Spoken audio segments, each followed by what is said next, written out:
Hi friends, this is 5 Minutes Tech YouTube channel. Here is Samsung Galaxy A23 smartphone. In this video, you will learn how you can change notification sound in your phone Samsung Galaxy A23. First of all, go to the settings of your phone here and click on sounds and vibration. Now click on notification sound and click on SIM 1.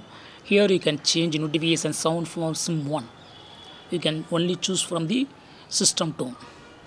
I select Prism now, and that is set to SIM 1 for notification sound. In a similar way, you can set a tone for SIM 2.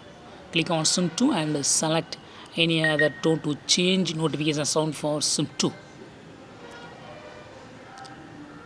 In this way, you can easily change notification sound for your phone Samsung Galaxy A23. That's all friends. Thanks for watching. Bye.